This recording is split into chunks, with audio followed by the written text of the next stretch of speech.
Welcome to our channel. Selamat pagi, Bapak, Ibu, Saudara-saudari yang terkasih, para pencipta Riak Sabda.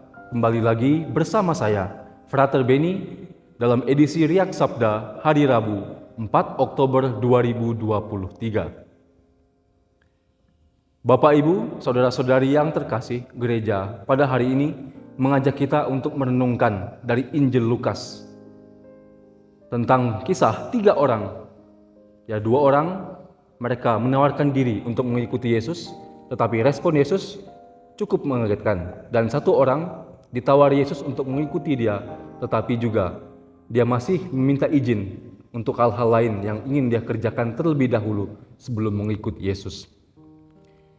Dari orang yang pertama, apa yang menarik adalah respon Yesus. Dia berkata, serigala mempunyai liang, burung mempunyai sarang, tetapi anak manusia tidak mempunyai tempat untuk meletakkan kepalanya. Menarik bahwa Yesus tidak berkampanye, bahwa Yesus tidak menjanjikan hal-hal yang enak, tidak menjanjikan kenikmatan dan lain-lain ketika mengikuti dia. Yesus menantang dengan pernyataannya. Kemudian kepada orang yang kedua, ketika Yesus berkata, ikutlah aku, tetapi dia masih meminta izin untuk pergi menguburkan bapaknya terlebih dahulu. Memang kita akan melihat respon yang sangat keras dari Yesus. Dia berkata, biarlah orang mati menguburkan orang mati. Tentu hal ini tidak dimaksudkan seperti itu, tidak dimaksudkan secara harafiah, tidak bisa diartikan secara harafiah. Apa yang dimaksudkan oleh Yesus adalah orang mati, orang yang tidak punya lagi interest, orang yang tidak punya ketertarikan untuk hadir bersama Yesus, untuk mendengarkan Yesus, untuk mengenal Yesus, dan untuk ada bersama Yesus. Itu yang dimaksud dengan orang mati. Dan kemudian kepada orang yang ketiga, ketika dia berkata ingin mengikuti Yesus, tetapi dia masih minta izin dulu untuk berpamitan. Respon Yesus juga tegas terhadapnya. Bapak, Ibu, Saudara-saudari yang terkasih dalam Tuhan Yesus Kristus, apa yang menjadi sebuah refleksi bagi kita adalah sebagai pengikut Kristus, kita diminta untuk mengikutinya secara tegas. Kita diminta untuk mengikutinya secara total, secara penuh, bukan lagi setengah-setengah, bukan lagi mempertimbangkan ini, itu, dan lain-lain.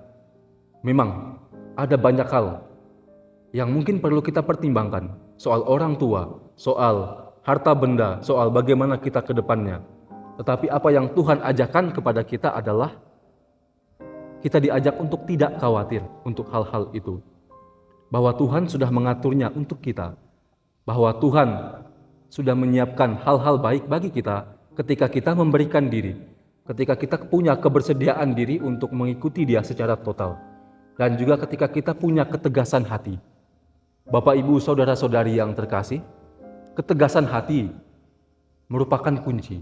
Ketegasan hati merupakan hal yang penting bagi kita untuk bisa tegas, untuk bisa setia, untuk bisa total mengikuti Yesus. Ketegasan hati itu perlu kita pupuk. Ketegasan hati itu perlu ada dalam diri kita ketika kita sudah memutuskan untuk mengikuti Yesus. Sama juga bila dikenakan kepada kami, para frater, para calon imam.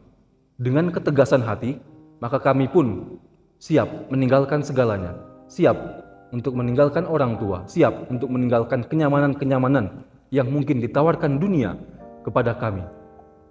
Nah, begitu pula kita sebagai umat beriman. Ketika kita sudah punya ketegasan hati, mantap untuk mengikuti Yesus, maka kita pun diundang untuk bisa menyangkal diri, untuk bisa menghindari kefanaan-kefanaan dunia yang mungkin menyesatkan, yang mungkin membawa kita jauh dari Yesus, yang mungkin menggoyangkan iman kita, yang mungkin menggoyahkan hati kita untuk bisa setia kepada Yesus, untuk bisa setia kepada Injilnya.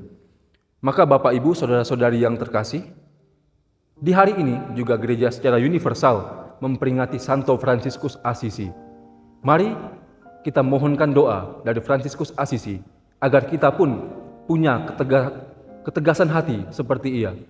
Kita punya ketegasan hati, kemantapan hati untuk bisa mengikuti Yesus secara tegas dan total dengan sepenuh hati kita, dengan seluruh diri kita, dengan seluruh jiwa, akal, dan segenap kehendak kita. Tuhan memberkati kita semua. Amin.